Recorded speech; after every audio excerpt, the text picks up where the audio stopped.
Russian nationals, saying it shows crystal clear evidence that Moscow meddled in the 2016 election, something the president has repeatedly dismissed as a hoax.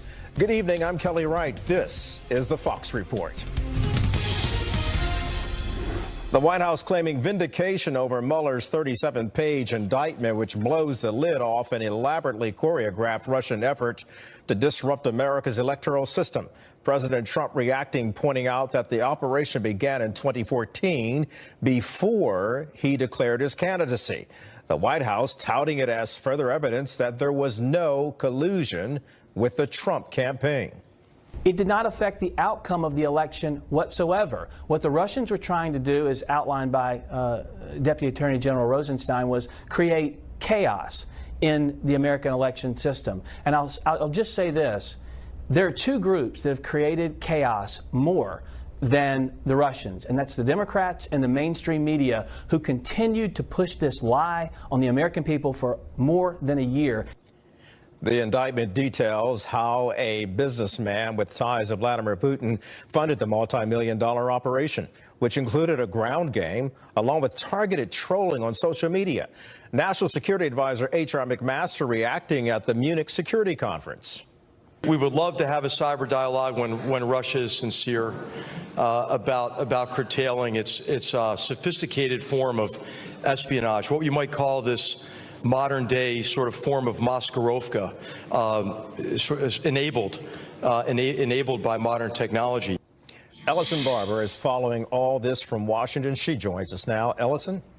Hi, Kelly. The president sent out a series of tweets this evening, most talking about how the allegations in these indictments did not sway the election. The president also retweeted the vice president of ads at Facebook, Rob Goldman. The account is not verified, but a spokesperson for Facebook confirmed to Fox News that this is Goldman's personal Twitter account. The president wrote, "Hard to ignore this fact," and, quote, retweeted one of Goldman's tweets that said the majority of the Russian ad spend happened after the election. Few outlets have covered it because it doesn't align with the main media narrative of Trump and the election. The special counsel indicted 3 Russian companies and 13 Russian citizens on charges related to interference in the 2016 presidential election. The indictment accuses Russians of trying to sow discord in the U.S. political system. The defendants posed as politically and socially active Americans, advocating for and against particular candidates. They established social media pages and groups to communicate with unwitting Americans. According to court papers, early on, the defendants tried to denigrate Hillary Clinton as well as Ted Cruz, Marco Rubio, and to support Senator Bernie Sanders and then candidate Trump. By early to mid-2016, according to these court papers, the defendants' operations included supporting the presidential campaign of then candidate Donald J. Trump and disparaging Hillary Clinton. In a statement, House Minority Leader Nancy Pelosi says, quote, "The American people deserve to know the full extent of Russia's interference in our election and the involvement of Trump officials." She adds, disturbingly, the president has not presented a strategic plan to confront the Russians and refuses to enact the sanctions against Russians as required by Congress. Treasury Secretary Steve Mnuchin was on Capitol Hill Wednesday and told the Senate Finance Committee that the new Russian sanctions are coming. They missed a deadline at the end of January. Kelly? Ellison Barber from Washington tonight. Thank you, Ellison. Meanwhile, the Russians dismissing all this as fantasy and, quote, just blabber. But Lieutenant General H.R. McMaster suggesting that U.S. lawmakers are able to see through the smokescreen. As you know, you might have heard in the United States, it's pretty difficult to pass bipartisan legislation these days, for example, across our parties. It is pretty difficult, except in one case, which is sanctions against Russia, where the vote was 98-2. That was made possible mainly by Russia itself and Russians themselves in engaging in this campaign of political subversion. H.R. McMaster responding to that. Ryan Chilcote has more from London. Hi, Kelly. Russia's foreign minister flatly dismissed the indictment without really dealing with the substance of it. He also pointed to some comments from the vice president, Mike Pence, that no foreign powers had influenced the outcome of the election. While not acknowledging that Russia had done anything, he was inferring that even if Russia had, if there's been no consequence, there was nothing to talk about. We also heard from Sergei Kislyak, that's Russia's former ambassador to the United States. He was in Washington, D.C. during the election campaign. You'll recall his name coming up an awful lot in regards to allegations of collusion between Russia and the Trump campaign.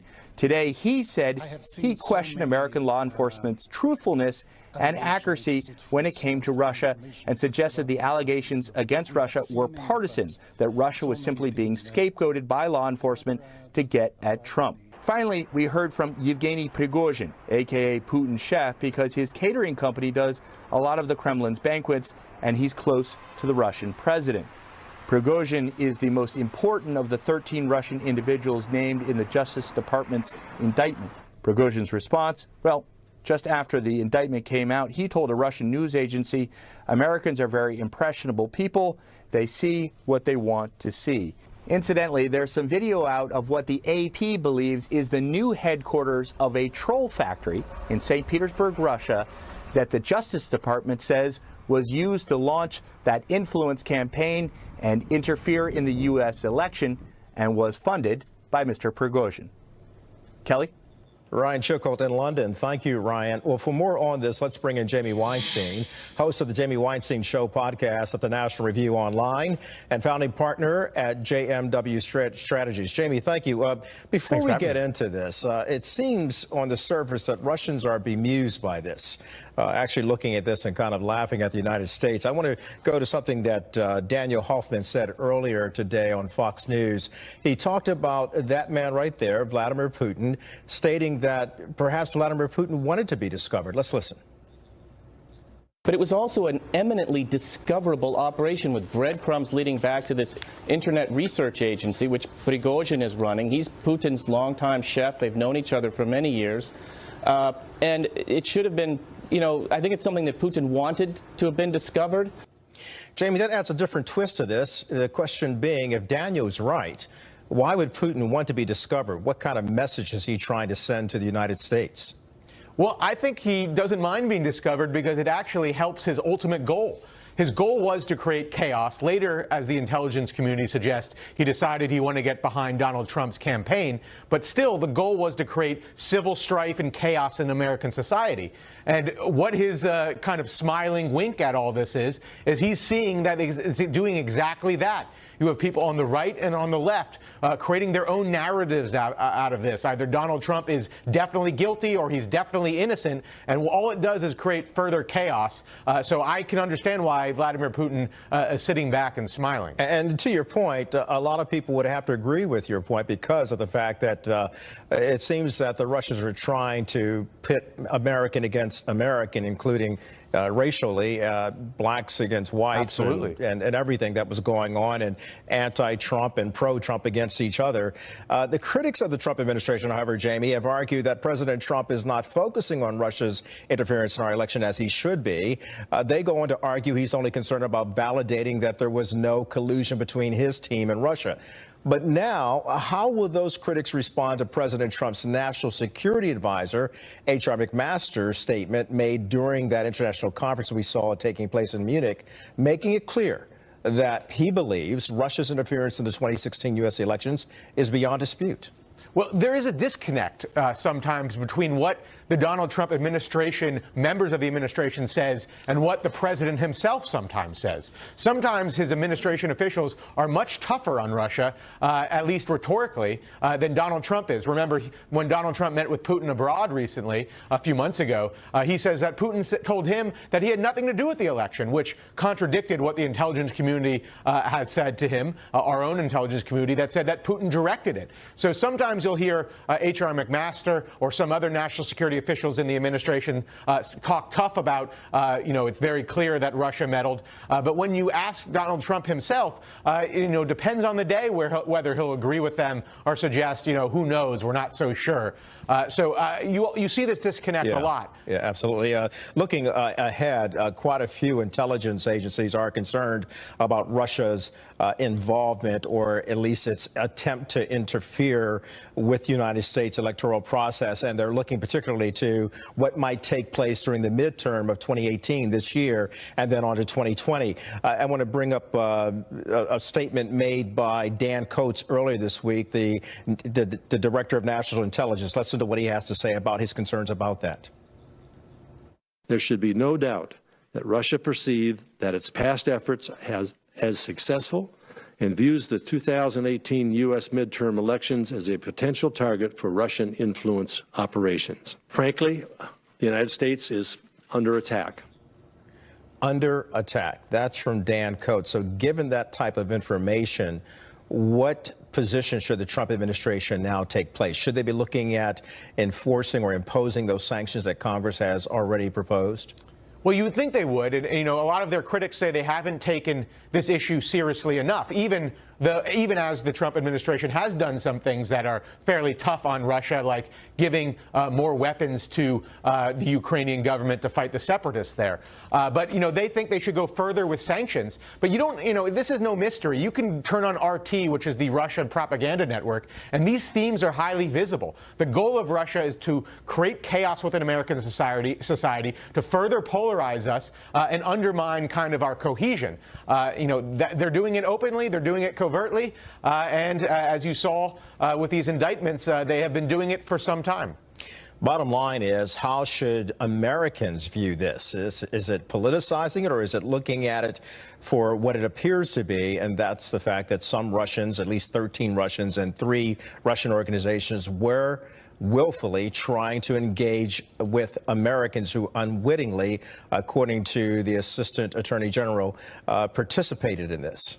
Well, they should be very disturbed by it, obviously, and I think the right approach is to allow Robert Mueller to do his job in this particular case, to see what is there and what is not there. He's been very, you know, close to the vest. Every time he has an indictment, no one in the press really knew what was coming. So he knows things that we do not. I would say take a step back, let's see what he lays out, and not go to your partisan quarters that Trump is definitely guilty or he's definitely innocent. Let the investigation play out. Jamie, well said, because it has to play out. It is not over yet from the special counsel Robert Mueller. Jamie, thank you. We'll have a lot more with Jamie Weinstein, by the way, as we look at what's next on the immigration issue.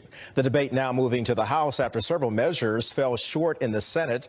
We'll look at the potential path forward and whether lawmakers can reach a deal before the March 5th deadline on DACA. That's coming up at the bottom of the hour. The FBI under pressure after a stunning admission. The agency confirming yesterday that it failed to follow up on a tip about the accused Florida school shooter Nikolas Cruz. Investigators saying that someone who knew Cruz called to report some very threatening behavior just last month. And now many, including Florida's Attorney General, are demanding answers. Phil Keating in Parkland, Florida right now joining us. Phil, a lot of grief clearly going on in that community today. Yeah, but absolutely. Also, because of this admission by the FBI, there's a lot of anger. Oh, without a doubt, a lot of anger that this young man, clearly and obviously a troubled kid and young adult with a gun fascination, was clearly a threat to others in the community. Flags were up. Nothing was done about it. And then after yesterday afternoon's stunning admission by the FBI, angry with the FBI itself for failing possibly to prevent this horrific tragedy from happening in the first place. In a stunning admission and apology yesterday, the FBI says a person close to suspect Nikolas Cruz 5 weeks ago contacted an agent warning about Cruz, his love of guns, erratic behavior, even suggesting he could commit a school shooting. That information should have been sent up to the chain in Miami. It never was, and the governor's calling for the FBI director to resign. So many things missed in this case, and Phil, the president spending the weekend in Florida, offering more condolences down there today as well. Yeah, he did from his West Palm Beach or Palm Beach Island Winter White House Mar-a-Lago. He made some phone calls, called the principal of the high school behind me, spoke with him, also talked with the mayor of Parkland, Florida, offering condolences, and also offering from the president's high level any possible support that could be provided. Also, last night, the president visited with law enforcement at one of the hospitals where the victims were rushed, praising their reactions as well. All right, Phil Keating reporting from Parkland, and obviously a lot of prayers and condolences going to the people there. Phil, thank you very much. We will return with more here on the Fox Report. Stay with us. President Trump's chief of staff ordering sweeping changes to the White House's security clearance procedures. The move coming amid mounting pressure on John Kelly over his handling of domestic abuse allegations against former aide Rob Porter. Rich Edson has more on this story from D.C. Kelly, White House Chief of Staff John Kelly is overhauling how the White House handles security clearances. Kelly outlined changes to the security process in a memo that begins, quote, "The American people deserve a White House staff that meets the highest standards and that has been carefully vetted, especially those who work closely with the president or handle sensitive national security information. We should, and in the future must, do better." This after a week of criticism of Kelly's handling of former White House Staff Secretary Rob Porter and how he remained working at the White House after a security clearance investigation revealed months ago allegations of abuse from two ex-wives. And now Congress is investigating. I also want to know, as a former domestic violence prosecutor, how in the world someone with credible allegations of domestic violence could be hired for any position in government, especially the White House, separate and apart from any security clearance issue.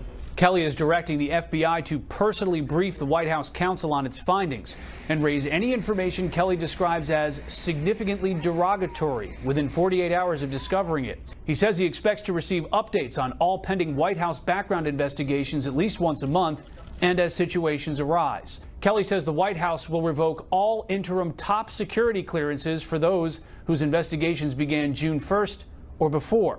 That could affect top White House advisor and presidential son-in-law Jared Kushner. His clearance is still pending. Kelly? Rich Edson from our D.C. Bureau. Thank you, Rich. Well, it was the picture that went viral in the first week of the Olympics, showing Vice President Mike Pence sitting only feet away from the sister of North Korea's dictator, Kim Jong-un, and basically ignoring that representative from the murderous regime. Now there are signs that the U.S. could be opening the door for diplomacy with the rogue regime. So did Pyongyang get what it wanted? Plus, a powerful winter storm is on the move, expected to bring heavy snow to millions of people. So let me get this straight. What did the groundhog say again? You're watching the Fox Report. The Olympics offering a new chance at diplomacy in the face of North Korea's nuclear threat. And it appears to be working. The U.S. now saying it's open to talks with the rogue nation. And the meeting between Kim Jong-un's sister and South Korea's president is giving hope for eased relations between the two longtime enemies. Greg Palcott has more from Seoul. Kelly, with the Olympics here into their second week, sports and diplomacy once more in the mix. South Korean President Moon visited the games. He would not confirm whether the South will take up the North Korean offer of a summit. He did confirm that he wants the regime of Kim Jong-un to talk to the United States as well, with the ultimate aim of the denuclearization of the North. That's what we have heard, too, recently from officials close to President Moon following the visit here by Vice President Pence. We were told that North Korea talking to the U.S. is a precondition for inter-Korean talks. Meanwhile, we had a chance as well on Saturday to get over to the Olympic site. Well, the focus, of course, is on sports. More opinions were offered about North Korea's participation in the Games. Take a listen. It's a stepping stone. Yeah, it certainly won't hurt. I don't know. I think they're making a good enough showing to have a few athletes. So I really wish that every day could be like the Olympics and we all could get along. But I think it's just a great time to celebrate everyone being together. By the way, those North Korean cheerleaders made another appearance on Saturday on the sideline of the Games. As you have heard, there is a mixed feeling about the North Korean presence. In the coming week, Ivanka Trump will lead another U.S. delegation to the Games. She'll be attending various events, including the closing ceremony next weekend. And we have every indication that, once again, politics will be in the mix. Kelly. No doubt. Greg Palcott reported from Seoul tonight. Thank you, Greg. Well, a massive winter storm is on the move and millions of people are in for a lot of snow. Meteorologist Adam Klotz in the Fox Extreme Weather Center. Adam, is it the groundhog? Is he right? Well, it seems like it, right? 6 more weeks of winter. The groundhog did see its shadow, and we're getting one of those winter storms right now. I'm happy anytime we can blame someone other than me. and this time it's the groundhog's fault. If you're dealing with this big system now moving across, just actually beginning to exit the Chicagoland area, but it is running up along the East Coast at this point. Seeing snow now in New York City for the last couple of hours. It's going to linger into the overnight hours, but it's from New York running up towards the Boston area. Everything you're seeing highlighted here in this pink area, those are spots where we see the worst chance of severe weather. That is the winter storm warning. And in those spots, anywhere from 4 to 8 inches of total precipitation. Here is the hour-by-hour forecast, and pay attention to the timestamp as this continues to lift on up into the Boston area, eventually on up into Maine. We consistently, New York City to Boston in that area, consistently stays just north of the freezing line, so rain out over the ocean. This will drop a lot of snow, but pay attention to the timer. By the time you get going early on Sunday morning, we are clearing off on the backside of this system. Again, right along that I-95 corridor, those are the spots where we're looking at the most snow, 4 to 8 inches, but this is going to be stretching all the way inland, so snow will be widespread with this system. Now, Kelly, the question is winter here to stay? Well, let me show you the next couple of days. That snow I'm talking about from last night, temperatures into the mid-40s for us tomorrow on Sunday, so already beginning to melt, running up closer to 50 degrees in New York City. And then by the time we get to Tuesday, it looks as though winter is over. Now, that's not completely going to stay this way, but we've got a couple of really warm days coming up just around the corner. All right, so some wishful thinking. Yes, Thank you, Adam. helpful. Adam from the Fox Extreme Weather Center. Thank you. Well, the clock is ticking on Capitol Hill as lawmakers come up against a hard deadline to protect the so-called dreamers from deportation. Can the House make progress after the Senate fell short? And after a single day on the campaign trail, why Mitt Romney's Utah Senate run is already facing scrutiny. Oh, and by the way, I do want to dispel the rumor that I only ran for president as a stepping stone to become a United States Senator from Utah. Report. It's the bottom of the hour. If you're just joining us now, President Trump is spending the weekend at Mar-a-Lago after visiting a Florida hospital to meet with survivors of the Parkland school massacre yesterday.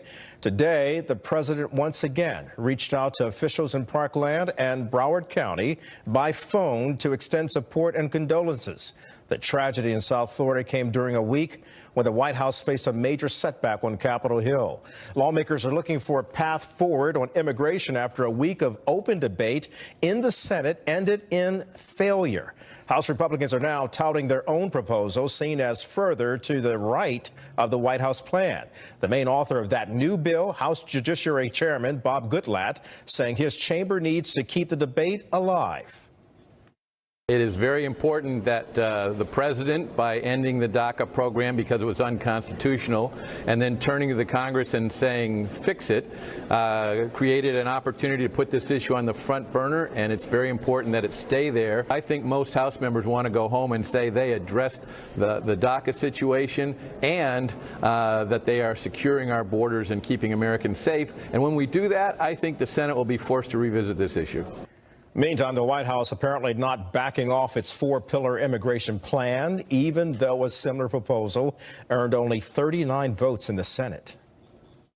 The president set a deadline for 6 months, and it seems like Congress basically sat on their hands for the first 4 months of that because they didn't want to act. Fundamentally, the Senate needs to act on a bill to protect these DACA recipients and protect our southern border. That's only in the Grassley bill.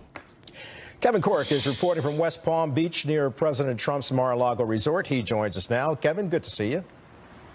Good to see you, my friend. Obviously, the immigration debate is a very important one down here in South Florida, where the president is this weekend. In fact, he used it, I think, Kelly, it's fair to say, to great effectiveness during the campaign, but it's also something that he's learned has proven to be a much tougher sell on Capitol Hill. Now, you mentioned the Bob Goodlatte proposal. I want to share for the folks at home exactly what's in that. And I think you'll find it fairly instructive. I think it hits to, frankly, all fields as far as the Republican leadership is concerned. Now, this plan is called the Securing America's Future Act, and it gives DACA recipients temporary, renewable legal status. It also funds the border wall. It ends family-based migration, and again, some people call that chain migration.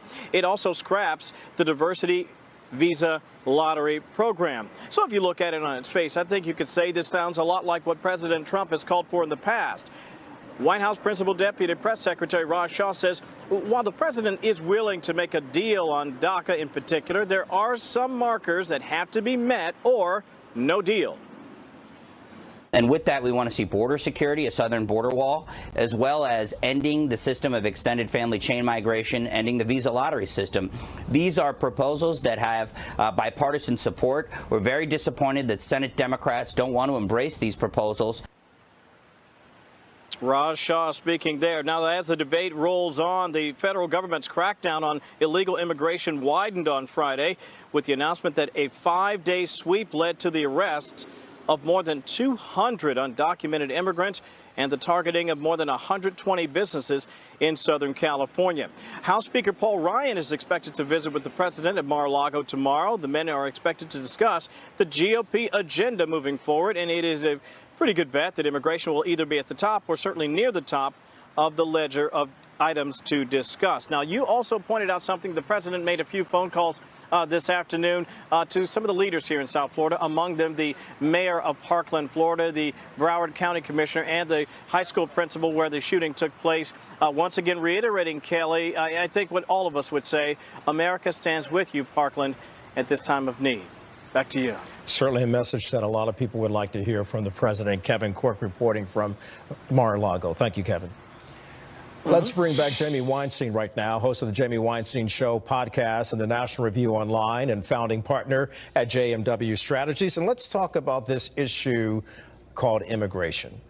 The first question I got to ask you, Jamie, now that people are at home with their constituents, the representatives, what do they have to show their constituents in terms of what they're doing about DACA and immigration? It depends on the different bases that are out there.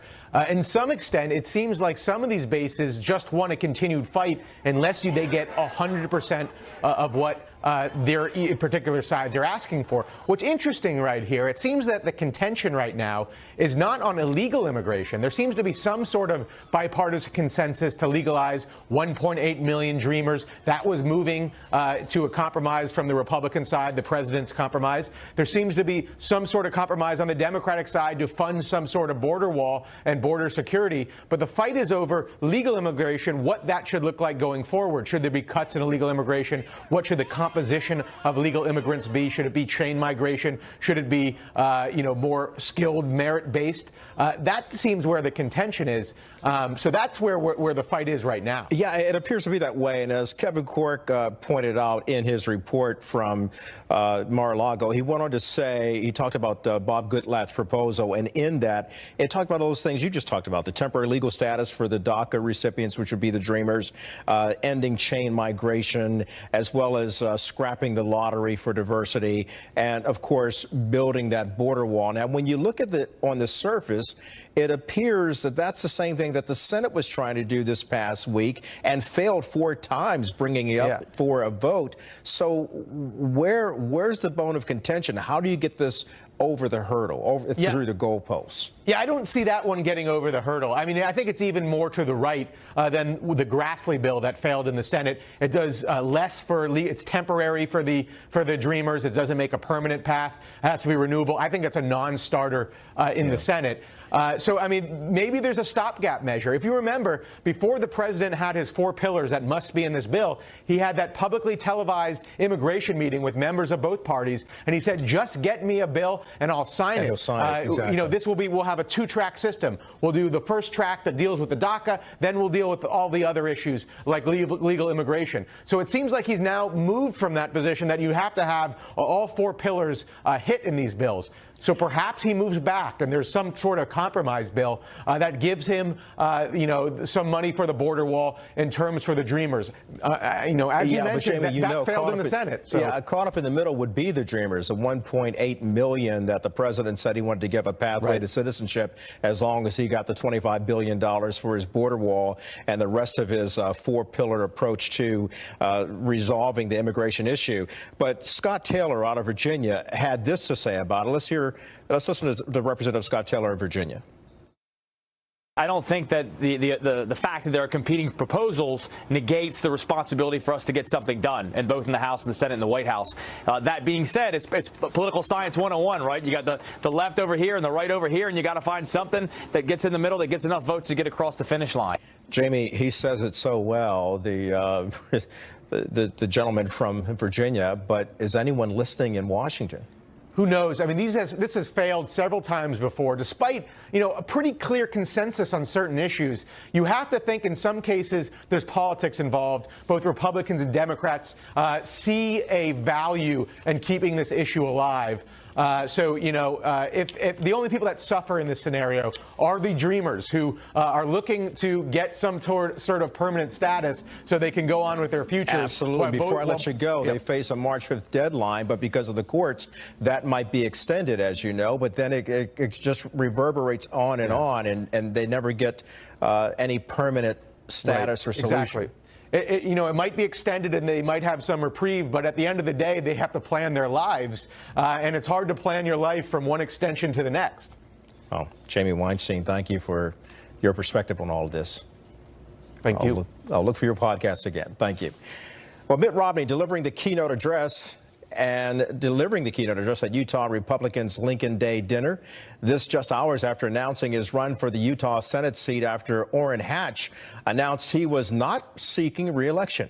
Romney's comeback prompting a big reaction from conservatives, some welcoming him back into the fold, while others are raising questions about his motivations. I think if he were to win, he'd be an exceptional candidate. He was a great presidential candidate. He'll do exceptionally well in Utah. There's a lot of ties here, but he'll be formidable. The question I think he needs to answer for Utahns, though, is why? I mean, why is he doing this? He joked that his run for presidency was not an actual stepping stone to becoming the Utah from senator, which I thought was cute. But at the same time, if he's just there to be an instigator against President Trump, I think a lot of us here in Utah would be very concerned about that. For more on this, senior correspondent Adam Housley has more on the former Republican presidential nominee. Adam? The former governor of Massachusetts and 2012 Republican nominee for president, Mitt Romney, announcing he's running for Senate in Utah, replacing 7-term Senator Orrin Hatch. Romney's announcement was pushed until Friday in response to the shooting in Parkland, Florida, and he somberly touched on that topic at the top of his remarks. One could be as many as 12 Republican candidates. He did separate himself from President Trump when it comes to immigration. He also addressed his hot and cold relationship with the president in the last 2 years, and if he was to win as a junior senator from Utah, where he stands with the current president, saying they can find common ground on topics like taxes, regulation, and smaller government. Now, I'm not always with the president on what he might say or do, and if that happens, I'll call him like I see him, the way I have in the past. But we can certainly work together, and our agenda will be for the best interest of the people of Utah and the people of our country. Romney announced his candidacy via video on Friday afternoon. It did receive some backlash. Likely Democrat opponent Jenny Wilson slammed him via Twitter, saying, quote, "From Utah for Utah, it's time for a homegrown leader who knows what everyday Utahns need. Chip in if you agree that this Senate seat belongs to the people of our state, not an out-of-state member of the national establishment." Also, Republican Chairman Rob Anderson tried to clarify his earlier criticism from earlier in the week. If you're facing a Goliath in battle, are you going to pick up the stone and put it in your sling and march out in front? It takes a lot of courage to do that. And I think there are some people who may have run that won't based on a Mitt Romney candidacy. Mitt Romney also joked about possibly being the junior senator from Utah, saying if he does get called that, that's actually a compliment considering his age. Also, he doesn't agree with pollsters. He says the Republicans will hold the House and the Senate when the midterm elections come later this fall. In Los Angeles, Adam Housley, Fox News. Senior correspondent Adam Housley, thank you. Well, Pope Francis facing some heat for his handling of sex abuse claims. The Pope has planned to counter his critics. Plus, remembering a police commander killed in the line of duty, we take a look at the sacrifice he made to keep a community safe. Each of us take an oath to serve and protect with impartiality. We know the dangers are out there, and yet out of service and sacrifice,